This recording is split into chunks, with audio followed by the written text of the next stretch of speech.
पिला माने study success channel रे मु आज समस्त को स्वागत जनाउछि। तो पिला माने आमे तम प्लस 2 सेकंड ईयर हिस्ट्री बही रो जो सिपाही विद्रोह थिला से सिपाही विद्रोह रो आमे कारण गुडी को आलोचना करि सारिथिले।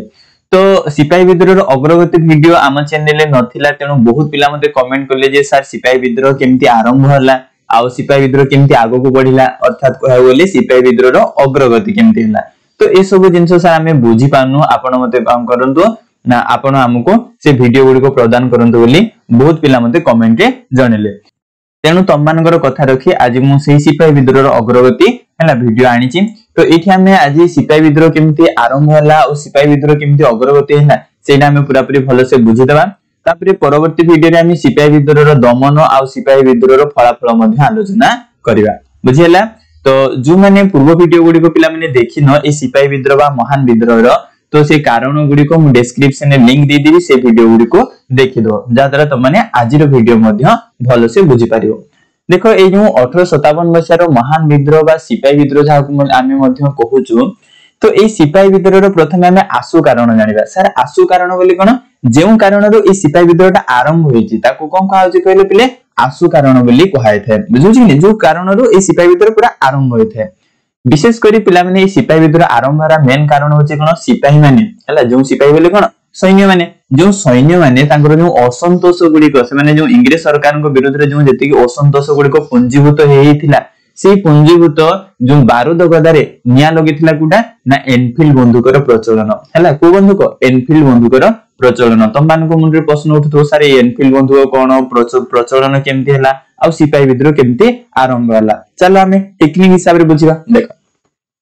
देखो पिला माने 1856 मसिया पर्यंत अर्थात कहै बोले 1757 ने की 1856 मसिया पर्यंत जेतिक भी हम भारतीय सैन्य बाहिनी थिले से माने गोटे बंदूक प्रचलन करूथिले। से बंदूक रो नाम होची ब्राउन बेस बंदूक। को बंदूक ब्राउन बेस बंदूक बुझियला। केते मसिया पर्यंत 1856 मसिया पर्यंत हम भारतीय सैन्य माने इंग्लिश सरकार तांग गोटे बंदूक देथिले जार नाम होची ब्राउन बेस बंदूक। से बंदूकटा ही प्रचलन करूथिले किंतु 1856 मसिया रे ए ब्राउन बेस बंदूक परिवर्ते से माने आउडे बंदूक रो प्रचलन कले जहाको एनफील्ड बंदूक बोली कहाला। जानि पारलो 1856 मसिया पर्यंत ब्राउन बेस बंदूक प्रचलन करूथिले किंतु इंग्लिश सरकार 1856 मसिया रे गोटे नूतन बंदूक प्रचलन कले जार नाम होची कोन एनफील्ड बंदूक। आउ एई जो एनफील्ड बंदूक प्रचलन प्रथमे कोठी हिथिला ना प्रथमे यार प्रयोग दमदम अंचल रे अंबाला अंचल रे सियालकोट अंचल रे ए सब अंचल रे ए कहिसि कहलो ना ए एनफील्ड बंदूक रो प्रचलन प्रथमे हेइथिला। देखो पिला माने ए बंदूक बा जो एनफील्ड बंदूक थिला ए एनफील्ड बंदूक को प्रचलन करिवा पहिले प्रथमे कोन करिया पड़ियो कहलो यार जो गोली रहउची एनफील्ड बंदूक रो से गोलीटा कोन जे गोटे खळपारे हला खळपा बा ताको हमें टोटा बोली मध्ये कहैते सेही खळपा को कोन करा होची प्रथमे चाबी की छिंडेवा पडुथिला हला तापरे सेही खळपा को चाबी की छिंडेबो छिंडे की तापरे तार कोन तो तार गुडी गुडी काणी की हला एनफील्ड बंदूक रे प्रचलन भरता जीवो तापरे जाकी एनफील्ड बंदूक को कोन करा जीवो फुटा होतला। तो एमती हिसाब रे कोन होतला कहलो बंदूकटा प्रचलन बा हम बंदूकटा सिपाही माने व्यवहार करबा को पडुथिला बुझियला। जे प्रथमे गुटे कोन करो जो गुडी गुटे पैकेट रे आस्तला बा गुटे खळपा रे आस्तला ताकू दांत रे छिंडेवा पडिवो तापरे सेटू गुडी काढी की आनी की एनफील्ड बंदूक रे भर्तिवो तापरे जे गुडी फुटिबा को पडुथिला। किंतु देखिया को गले हला जणा गला बा लोक माने देखिले जानि पारले जे ए जो गुडी रो खळपाटा हला जोथरे जो गुडी रखा होतला से गुडी रो खळपाटा कोन गाय आ घुसी रो चर्बी रे तयारी होईची बुझिना। से गुडी रो जो खळपा तारो तयारी कोथरे हिची गाय आ घुसी रो चर्बी रे। देखो पिला माने गाय होची हम हिंदू धर्म रो पूज्य देवता तारो मांस हिंदू धर्म रो लोक माने केबे भी पाटरी नेबे की नेबेनी आ मुसलमान मानकर सबठारो घृण्य जीव होची कोन घुसुरी तेनु से माने मध्ये तारो मांस पाटरी नियंती नाही।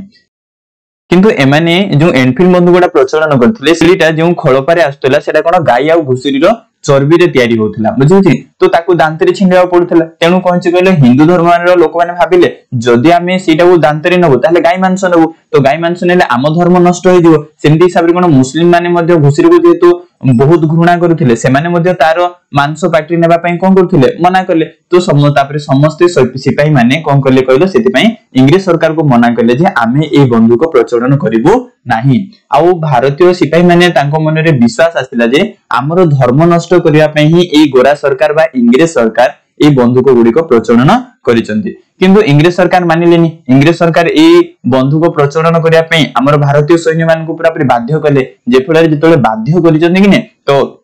आम भारतर लोक मैंने कौन कर मन में विद्रोह सृष्टि होती आउ इंग्रेज मान विरुद्ध में कौन कले कहले विद्रोह कले जहाँ सिपाही विद्रोह बोली कहला। आउ हिंदू मुसलमान मैंने समस्ते क्रोध उत्क्षिप्त होगी रागी जाकि भारत इंग्रेज मान को कौन करा विताड़ित करने कहले कहल बद्ध कले बद्ध परिकर हेले बोले से शपथ नेले आमे कौन करू कहले इंग्रेज मान को भारत विताड़ित करू। तो ये एनफिल्ड बंदूक प्रचलन द्वारा ही कहला सिपाही विद्रोह आरंभ होता जानी पार्ल पूरापूरी। तो चलो जानीदे सिपाही विद्रोह अग्रगति बुझेगा सिपाही विद्रोह केमती आग को बढ़ला। देख ये सिपाही विद्रोह प्रथम आरंभ कोठी होइतिला जदि आमे कहबा ए जो सिपाही मानक भितरे हला प्रथमे कोठी आरंभ होइतिला ना बारकपुर ठारे आरंभ होइतिला। देखो 29 मार्च 1857 मसिया रे विद्रोहर प्रथम स्फुलिंग देखा होइतिला बंगर बारकपुर ठारे। ताले विद्रोह प्रथमे कोठी आरंभ होला ना बंगर बारकपुर ठारे केते मसिया रे पिला माने ना 29 मार्च 1857 मसिया रे प्रथमे आरंभ हेइतिला। आउ ए विद्रोह को आरंभ करथिले मोगल पांडे नामक जने ब्राह्मण सिपाही। ए जो विद्रोह आरंभ कोठी हेतिला आमे जानि पारना बंगरे किए करथिले ना जने कोंची सिपाही ब्राह्मण सिपाही जने जहां को नाम अछि मोगल पांडे। देखो पिला माने ए एनफिल्ड बंदूक को व्यवहार करिया पई मना कर देथिले सी बारकपुर रही 34 स्थानीय कोंची पदातिक बाहिनी रो सैन्य बाहिनी माने। देखो कोन कहला जो ए बंगर बारकपुर थिला ए बारकपुर रे जो सैन्य बाहिनी माने थिले तांगर जो कोंची 34 नंबर स्थानीय पदातिक बाहिनी। देखो विभिन्न पदातिक बाहिनी थाए गोष्ठी गोष्ठी हिसाब रे। तो यांकर जो पदातिक बाहिनी थिला बारकपुर यांकर नंबर होची केते 34 34 नंबर स्थानीय पदातिक बाहिनी एमाने कोन कले कले एमाने मना कले इंग्लिश सरकार को जे आमे एई एनफिल्ड बंदूक प्रचलन करिवो नाही। किंतु इंग्लिश सरकार कोन कले कलो ना बाध्य करेले काहा को बाध्य करेले ए बारकपुर रो जो सैन्य बाहिनी थिले सिपाही माने थिले तांकू कोन कले बाध्य कले जे तमे एटा को प्रचलन करिया बा व्यवहार करिया पई बाध्य। जहा फल रे एई 34 स्थानीय पदातिक बाहिनी रही जणे सिपाही जहां को ना होची कोन मोगल पांडे से कोन करचंदी कहलो बाध्य करियारु से बाध्य होई कि कोन करचंदी कहलो से जो गाय आ घुसीरी रो चर्म रे तयारी हैला से कोंची गुडी रो खळपा को दांत रे छिंडेइले आ ताकू आनी कोन कर कहलो बंदूक रे भर्ती कले आ एते रागी गले जे जेहेतु तांकर धर्म नष्ट हला से जणे ब्राह्मण सिपाही थिले तो एते रागी गले से कोंची निजरो उच्चर ऑफिसर को ही गुडी करके हत्या कर देले जे कि इंग्लिश ऑफिसर थिले तांको उच्च ऑफिसर को गुडी करके हत्या कर देले। जेतेबेले गुडी करके हत्या कर देले मोगल पांडे तो जनरल हियरेस्ट कोंची आदेश देले जे ई मोगल पांडे को कोन करा जो फांसी दिया जो। तो मोगल पांडे को कोन कराला फांसी दियाला आ जो 34 स्थानीय पदातिक बाहिनी थिला याको भांगी देले। तो एमती हिसाब रे कोंची चोड़िया को भांगी देले मोगल पांडे को फांसी दे देले। तो बारकपुर अन्य सैन्य बाहिनी माने बा अन्य सिपाही माने उत्क्षिप्त हो गले रागी गले आ से माने विद्रोह करिया को लागिले। तो एटा ही कहला कहले सिपाही विद्रोह इठो आरंभ होला। बुझियला जानि पारलो जे ई जो मोगल पांडे कोन करचंदी कहला जेतबेले तांकर उच्च ऑफिसर को गुडी करके हत्या कर देले तापरे कोन हला कहलो ना तांको जेतबेले फांसी दियाला तापरे सिपाही माने अन्य सिपाही माने विद्रोह आरंभ कर देले। तो जानि पारला जे प्रथमे सिपाही विद्रोह आरंभ कोठी थिला बारकपुर हला आ बारकपुर रे आरंभ होबा परे परे तापरे धीरे धीरे आम भारतर चारियाडे ए सिपाही विद्रोह व्यापितला। तो सेमि गोटे किछिटा स्थान रो आमे सिपाही विद्रोह विषय आलोचना करिबा। देखो मिरट कथा मध्ये आलोचना करिबा। 23 एप्रिल 1857 रे तृतीय क्षुद्र अश्वारोही बाहिनी रो सैन्य बाहिनी एनफिल्ड बंदूक व्यवहार करिवे नाही बोली कमांडिंग ऑफिसर को जांको नाम अछि स्मिथ तांको जणी देले। देखो कोन कहला एप्रिल मास 23 तारिख 1857 मसिया रे हैला मिरट रो गोटे बाहिनी अश्वारोही बाहिनी तांकर होची तृतीय अश्वारोही बाहिनी यांकर भी नंबर थिला यांकर केते नंबर 3 नंबर अश्वारोही बाहिनी एही अश्वारोही बाहिनी बोले पिला माने त माने जानिचो जो माने अश्व रे युद्ध करि थांदी अर्थात घोड़ा ऊपर रहि के कोन करि थांदी युद्ध करि थांदी तांको अश्वारोही बाहिनी बोली कहै थाए। तो ए अश्वारोही बाहिनी तांकर जे कमांडिंग ऑफिसर थिले तांकर जे इंग्लिश ऑफिसर थिले तांको नाम होची स्मिथ तांको जाकी जणिले जे आमे एनफिल्ड बंदूक प्रचलन करिवो नाही। बुझियो कि ने प्रचलन करिवे नै बोली जणे देले। किंतु सामरिक विचार बाहिनी बोले जे सामरिक कथा गुडी को विचार करि थांदी हैला। तो सेमाने कोन कले सेमान को कहले ए जो तृतीय अश्वारोही बाहिनी थिले हैला ई तम पाही अन्य सैन्य बाहिनी माने ए बंदूक प्रचलन करू नांती बोली यांको दोषी साब्यस्त कले आ दोषी साब्यस्त करी कोन करछनी 10 वर्ष पई सश्रम कारादंड दंडित करिया पे आदेश देले। सश्रम बोले जोटी तांको श्रम करिया पड़िबो परिश्रम करिया पड़िबो जेमति कि हैला तेल पेडिबा पत्थर भांगीबा विभिन्न काम गुडी को हैला एमदी पूरा 10 वर्ष पर्यंत तांको कारादंड रे दंडित कले। तो ए जो आदेश जेतबे जारी हैला तो अन्य सैन्य बाहिनी माने कहले क्षुब्ध हेले रागी गले। तापरे कोन करचंदी कहलो 10 मे 1857 रे अन्य अश्वारोही बाहिनी गुडी को तृतीय अश्वारोही बाहिनी को तो कोन करावाला जेल दंड दियावाला बाकी जो अन्य अश्वारोही बाहिनी थिले से माने कोन करचंदी कहलो जेल भांगी देले केते मसे रे 1857 मसे मे मास 10 तारिख रे जेल भांगी देले तांको साथी मान को मुक्त करले आ इंग्रज ऑफिसर मान को हत्या कर देले आ मेरठ रे मध्ये एमती हिसाब रे सिपाही विद्रोह आरंभ होला बुझी पारलो मेरठ रे केमनी सिपाही विद्रोह आरंभ होला बुझी लागिने तापरे नेक्स्ट एमती हिसाब रे चलो देखिबा सिपाही विद्रोह दिल्ली रे केमती आरंभ हेतिला देखो ए दिल्ली रे सिपाही विद्रोह मे मास 11 तारिख 1857 मसे रे आरंभ हेतिला बुझी ना दिल्ली रे केबे होला 11 मे 1857 मसे रे दिल्ली रे सिपाही माने कोन करले कहलो सिपाही विद्रोह आरंभ करिथिले आउ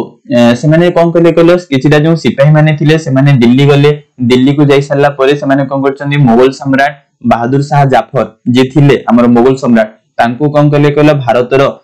सम्राट हिसाब रे घोषणा करले तांको दिल्ली रो सिंहासन रे कोन करले अभिहित करेले बसेले काहाकू बहादुर शाह जाफर को द्वितीय बहादुर शाह जाफर को तांको जेकी हम भारतर बा दिल्ली रो सिंहासन रे कोन करले बसेले आ से माने घोषणा करले सिपाही माने जे आजि थारो हमर शासक हमर सम्राट होचनी के ना ए द्वितीय बहादुर शाह जाफर मुगल सम्राट बुझिलेनी आ इंग्रज माने हमर सरकार हमर शासक नहंती ए माने एमती घोषणा करके तापर इंग्रज मन को विरुद्ध रे कोन करले दिल्ली रे विद्रोह चलेले सिपाही विद्रोह चलेला आ ए द्वितीय बहादुर शाह जाफर यांकर इच्छा नथिले मध्ये माने कोन करचंदी बहादुर शाह जाफर ये यार नेतृत्व नेले आ हम भारतर अन्य राजा मानन को से चिठी लिखले जे कोन करो ना ए सिपाही विद्रोह रे योगदान कर जहा फल रे कहिछि कहलो बंग अयोध्या इलाहाबाद कानपुर अलीगढ़ रोहिलखंड तापरे दोआ बिहार मध्य भारत पूर्व पंजाब ए सब अंचल रे कहला कहलो जातीय जागरण सृष्टि हेतिला और सिपाही विद्रोह आरंभ हे जेतिला तो एबडी हिसाब रे दिल्ली रे मध्ये सिपाही विद्रोह देखिबा को मिलिथिला बुझि पारलो तापरे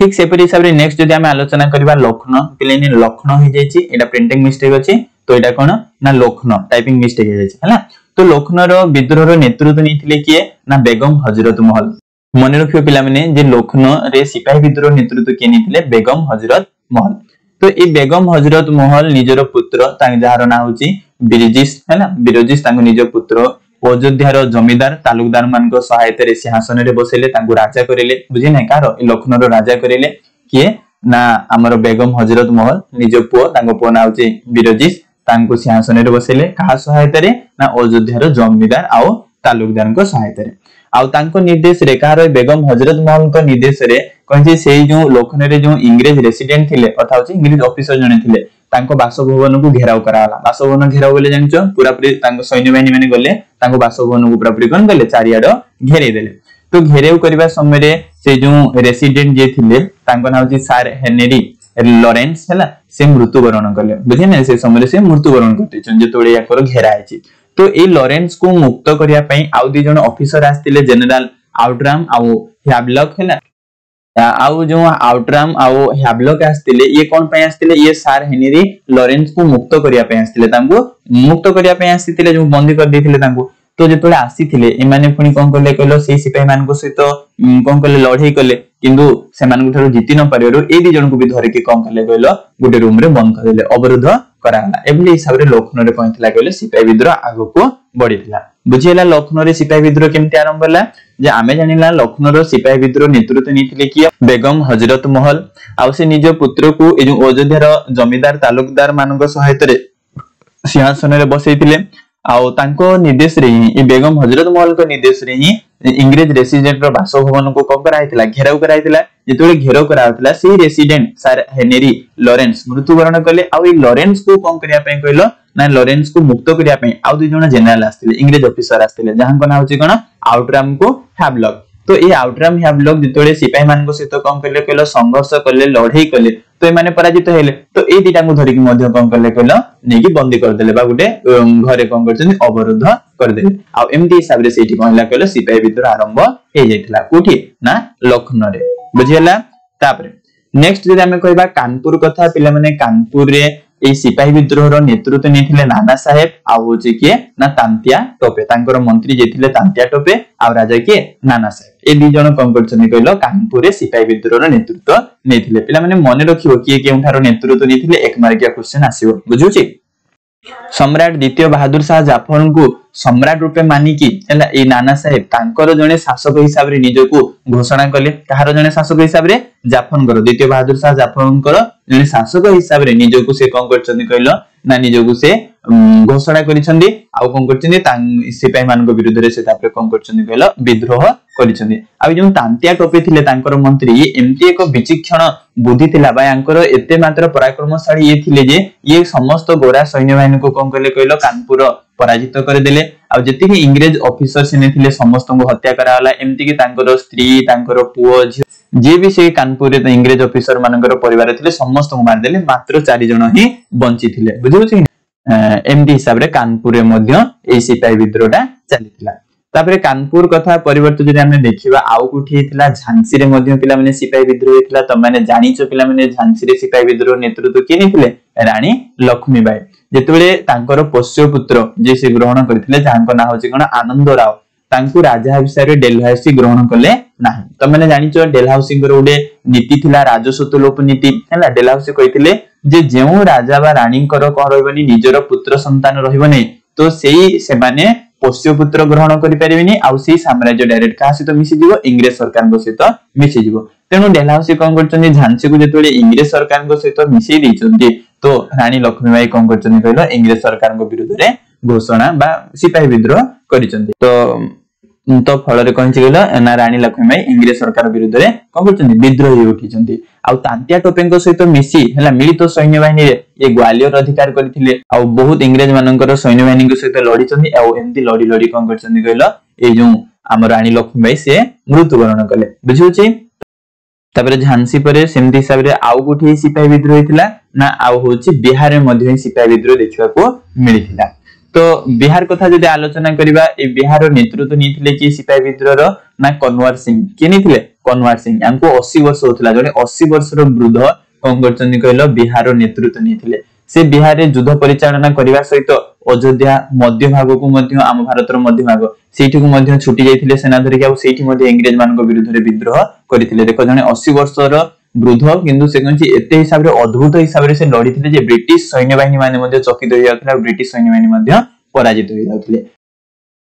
एमती हिसाब रे बहुत स्थान रे सिपाही विद्रोह देखिबा को मिलिथिला बुझिला तो एठी हमें सिपाही विद्रोह रो अग्रगति आ सिपाही विद्रोह केमती आरंभ होला ए सब जिंस हमें पढी देला तो पिला माने नेक्स्ट वीडियो रे हमें कोन करिया गले सिपाही विद्रोह केमती दमन हला सिपाही विद्रोह रो केमती फलाफल हला थिला से कथा मध्ये आलोचना करिबा तो पिला माने तममान को जदि हम वीडियो पसंद लाउची तो वीडियो को लाइक करो हम चैनल को मध्ये सब्सक्राइब करो आ तुमको जो चैप्टर भी कोन होची कहलो अबजा रहउची मते कमेंट रे जणाओ पिला माने मो तममान को पई से वीडियो गुडी को पठे देबे बुझियला धन्यवाद।